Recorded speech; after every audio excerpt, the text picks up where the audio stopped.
भारत माता की, भारत माता की। भारतीय जनता पार्टी जिंदाबाद, भारतीय जनता पार्टी जिंदाबाद।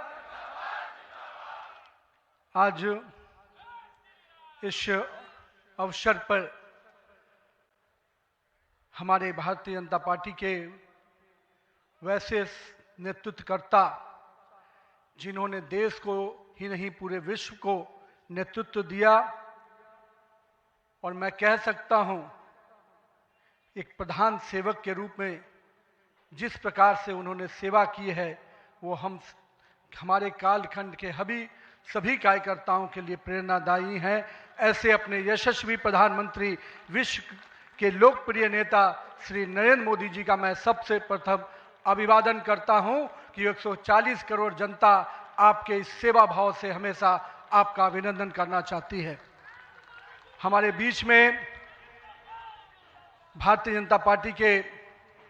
पूर्व के राष्ट्रीय अध्यक्ष, वर्तमान में भारत सरकार के रक्षा मंत्री आदरणीय श्री राजनाथ सिंह जी, भारतीय जनता पार्टी के पूर्व के अध्यक्ष और हमारे गृह मंत्री आदरणीय श्री अमित शाह जी, और मैं जिस शख्सियत को सबसे पहले आज के इस अवसर पर जरूर प्रणाम करना चाहता हूं और नमन करता हूं, अभिनंदन करता हूं अपने निवर्तमान अध्यक्ष और भारत सरकार के केंद्रीय स्वास्थ्य मंत्री आदरणीय जेपी नड्डा जी को, हमारे पूर्व राष्ट्रीय अध्यक्ष और देश में सड़क परिवहन और राज्य मार्ग मंत्री के रूप में अपना अलग छवि बनाने वाले आदरणीय नितिन गडकरी जी, भारतीय जनता पार्टी के सभी संसदीय बोर्ड के सदस्यगण, राष्ट्रीय संगठन महामंत्री BL संतोष जी, और जिन्होंने इस पूरी चुनाव प्रक्रिया को और हम कह सकते इस संगठन पर्व को नेतृत्व दिया, वैसे अपने के लक्ष्मण जी, सभी राज्यों के माननीय मुख्यमंत्रीगण, हमारे सभी केंद्रीय मंत्रीगण, माननीय उप मुख्यमंत्रीगण, भारतीय जनता पार्टी के सभी राष्ट्रीय पदाधिकारीगण, सभी प्रदेशों से आए हुए हमारे माननीय प्रदेश अध्यक्षगण, माननीय संगठन महामंत्रीगण और हमारे सभी इस राष्ट्रीय परिषद के जो हमारे नुमाइंदे प्रतिनिधि यहाँ उपस्थित हुए हैं, मैं उन सभी को का अभिनंदन करता हूँ और साथ ही साथ देश भर के सभी कार्यकर्ताओं को और यहाँ पर उपस्थित सभी कार्यकर्ता भाइयों को भी बहुत बहुत अभिनंदन और धन्यवाद करता हूँ। आज मैं सर्वप्रथम हृदय की गहराइयों से आप सबका आभार व्यक्त करता हूं जो हमारे मंच पर शीर्ष पर बैठे हैं, हमारा शीर्ष नेतृत्व और यहाँ पर बैठा हुआ पार्टी का वैसा नेतृत्व जिसने हर बूथ तक भाजपा के विस्तार में योगदान दिया है। आपने मुझ जैसे सामान्य कार्यकर्ता को पार्टी का इस सर्वोच्च पद तक पहुंचाने का अवसर दिया है, मैं इसके लिए आप सभी को प्रणाम करता हूं। माननीय आदरणीय प्रधानमंत्री जी, मैं हृदय से आपका आभार व्यक्त इसलिए करता हूं क्योंकि हम लोग ने हमेशा दूर से ही एक कार्यकर्ता के रूप में किस प्रकार से आप देश सेवा का काम लगातार कर रहे हैं, हमने हमेशा देखा कि जब पहली बार मैं गुजरात के आनंद में आपके साथ एक कार्यक्रम में शिरकत किया था, मुझे याद है मैं उस समय राष्ट्रीय महामंत्री था और मैंने कहा जब आपको उस समय सद्भावना मिशन के कार्यक्रम में एक एक व्यक्ति को सुनते देखा और जब कार्यक्रम की समाप्ति के बाद आपने अपना ग्रीन रूम में हम लोग से जब बातचीत किया तो किस भाव से वो इतने बड़ी संख्या में गुजरात के लोग आते क्यों हैं, आपने हम वहां पर बैठे हुए लोगों को समझाया कि ये व्यक्ति, ये जो इतने लोग आते हैं, ये केवल हमसे गुजरात की जो भावना जुड़ी है, जो विकास की भावना गुजरात को हमने अपने साथ जोड़ा है, इसके कारण इतने लोग आते हैं। मैंने उस दिन समझा कि एक व्यक्ति बड़ा तब बनता है जब लोगों की भावनाओं से अपने आप को जोड़ता है। मैं इसके लिए आज आपका इसलिए भी अभिनंदन करता हूं क्योंकि आपके कार्यकाल में मैंने देखा कि जो भाजपा की सोच रही है सर्वव्यापी और सर्वस्पर्शी, आपने उस सोच के साथ काम किया। आपने जो मूल मंत्र दिया, सबका साथ, सबका विकास, सबका विश्वास, सबका प्रयास, आज देश का हर पूरा जनमानस उसके साथ अपने आप को जोड़कर देख रहा है। मैं आज इस अवसर पर पुनः पूरे आदर और सम्मान के साथ अपने निवर्तमान अध्यक्ष जेपी नड्डा जी का अभिनंदन करता हूं, इसलिए कि पिछले कार्यकाल में मैंने देखा कि किस प्रकार से संगठन को आपने अभूतपूर्व रूप से विस्तार खुद करते हुए किया।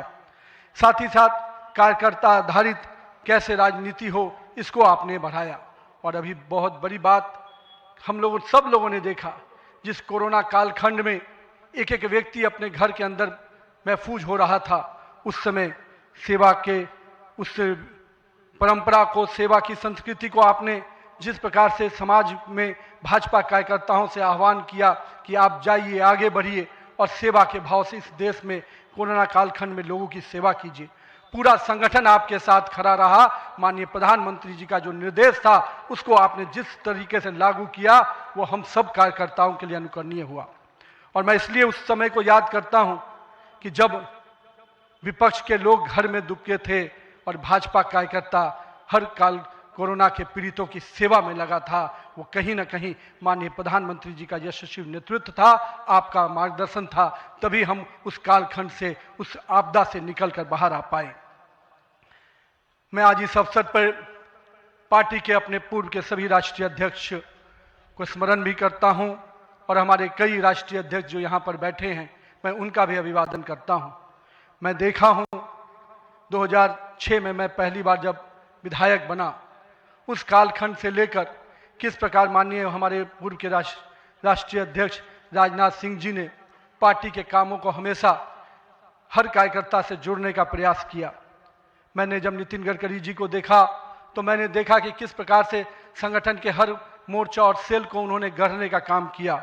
और मैंने जब गृह मंत्री जी को राष्ट्रीय अध्यक्ष के रूप में देखा तो बूथ तक के कार्यकर्ताओं की चिंता करते हुए मैंने उनको देखा। मैंने उनको इस रूप में देखा कि किस प्रकार से आज पार्टी का जिस स्थान पे हम लोग आज खड़े हैं,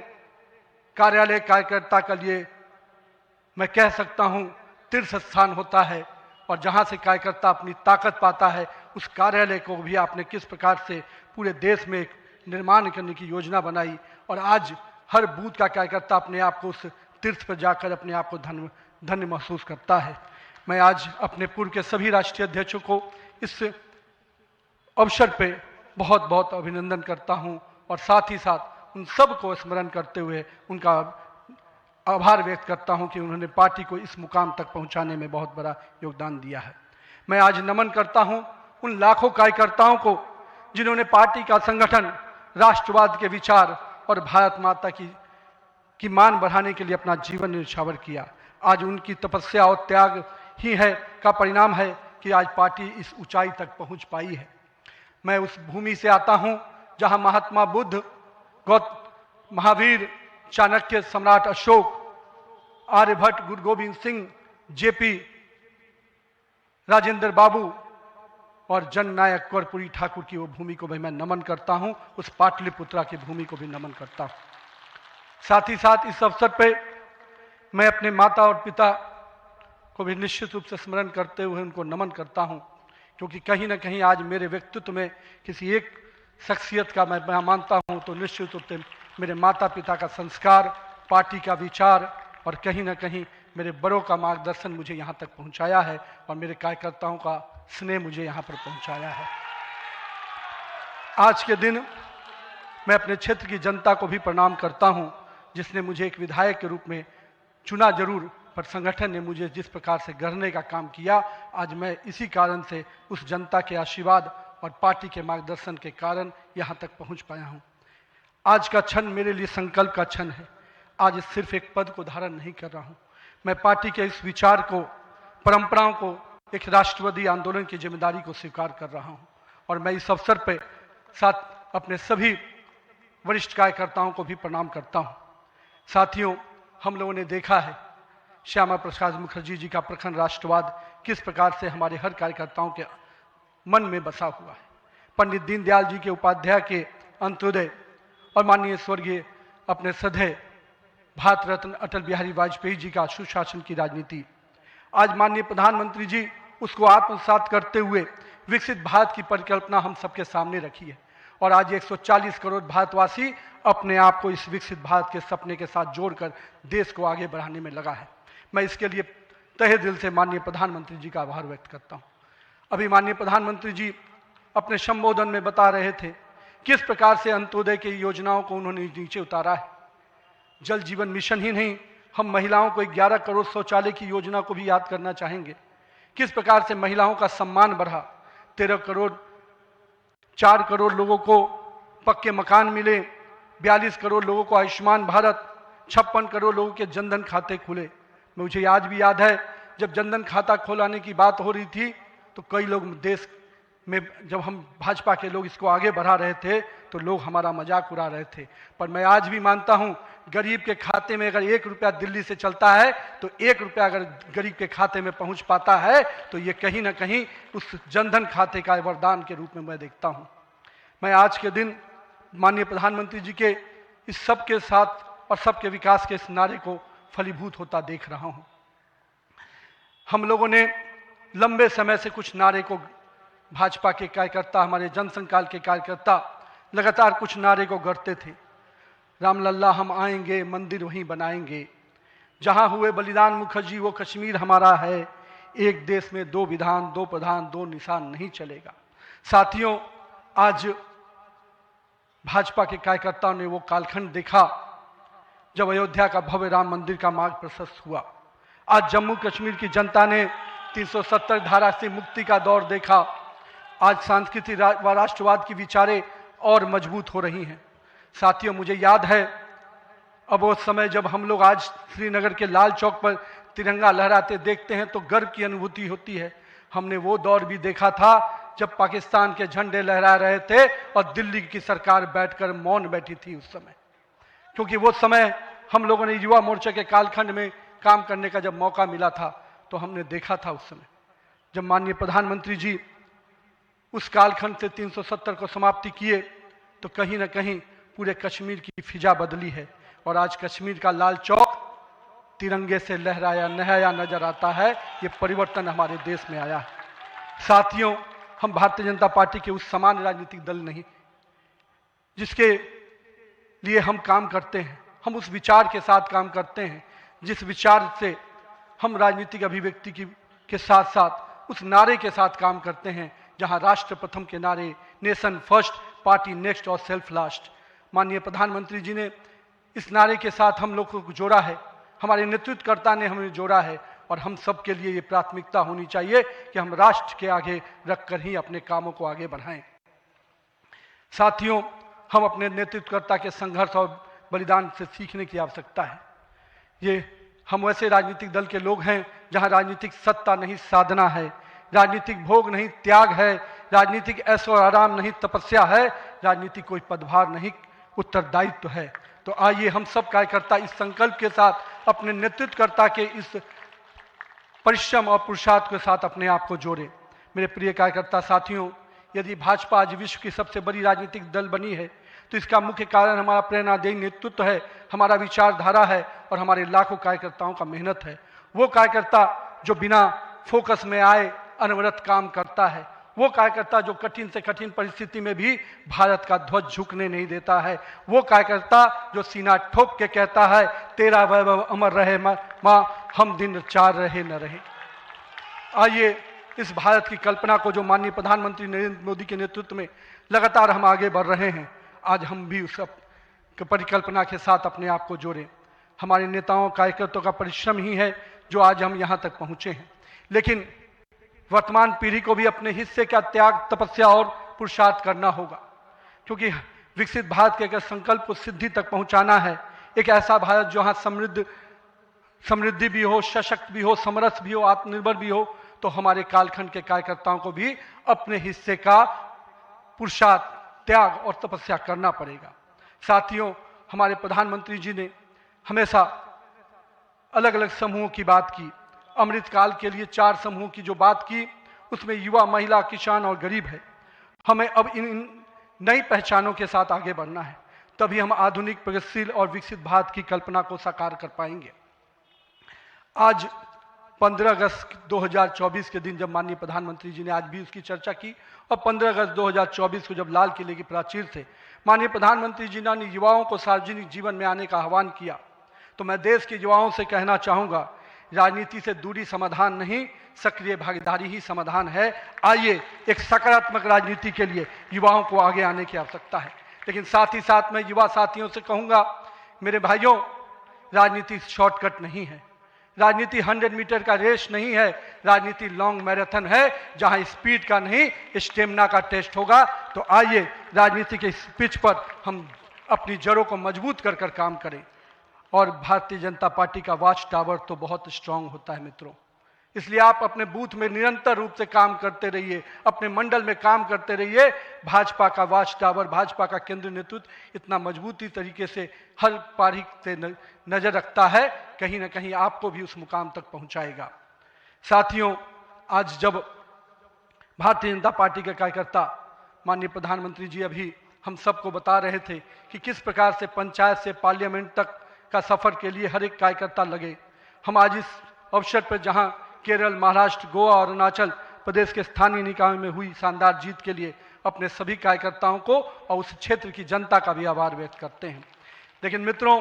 अगर पंचायत से पार्लियामेंट का सफर तय करना है और लगातार हर जगह पर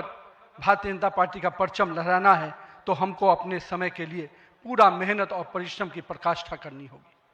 चूंकि अगर 2047 का विकसित भारत बनाना है, तो हमको भी अपने पूरे मेहनत और परिश्रम के साथ उसमें जुड़ना होगा। साथियों, हाल में हमने देखा किस प्रकार से तमिलनाडु के एक पहाड़ी के पवित्र कार्तिकेय दीपम को रोकने का प्रयास विपक्षी दलों के द्वारा किया गया। यह नहीं है किसी रोकने के लिए विपक्ष के लोगों ने साजिश नहीं की। हमें याद है, हम लोग अभी हाल में देख रहे थे किस प्रकार से न्यायाधीश के विरुद्ध भी महाभियोग लाने का प्रयास किया गया। आज हम जब सोमनाथ की बात करते हैं और स्वाभिमान पर्व मनाने की प्रयास करते हैं, तो विपक्षी दलों के लोगों को तकलीफ होती है। हमारा मानना है कि इस तरह की परंपराओं को रोकने वाली ताकतों को परास्त करने की आवश्यकता है। राम सेतु के अस्तित्व को नकारने वाले, कार्तिकेय दीपम का विरोध करने वाली ताकतों को भारत की राजनीति में अब कोई स्थान नहीं मिल सकता, ऐसा हमें प्रयास करना है।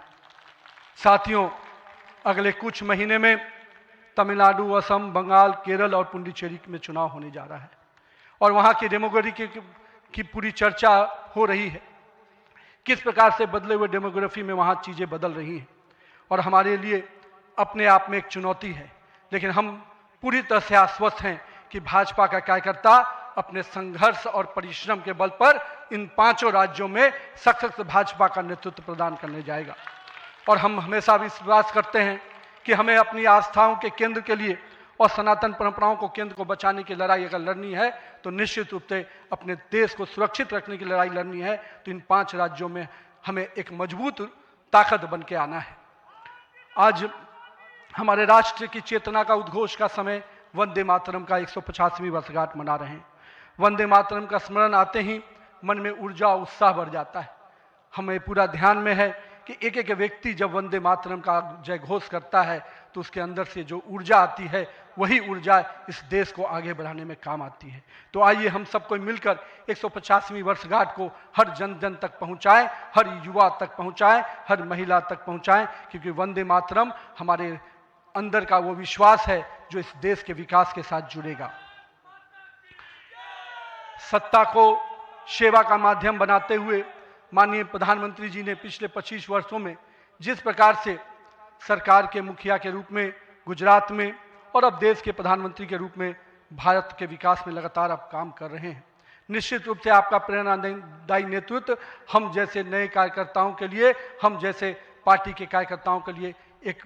मापदंड है जिसको हम लोग निश्चित रूप से आपसे सीखते हैं। और मैं तो कहूँगा कि जिस सुशासन को मॉडल को आपने पूरे देश और विश्व में स्थापित किया है, अन्य सभी राज्य सरकारों को भी उस मॉडल के साथ काम करना चाहिए, तभी हम विकास के सही मापदंड को अंतिम व्यक्ति तक पहुंचा पाएंगे। आइए हम सब मिलकर विकसित भारत के संकल्प को पूरा करने की भागीदारी सुनिश्चित करें। एक शक्तिशाली गतिमान संगठन के साथ राष्ट्र निर्माण की इस यात्रा को नई ऊंचाइयों तक लेके चले। भारत माता की जय। वंदे मातरम।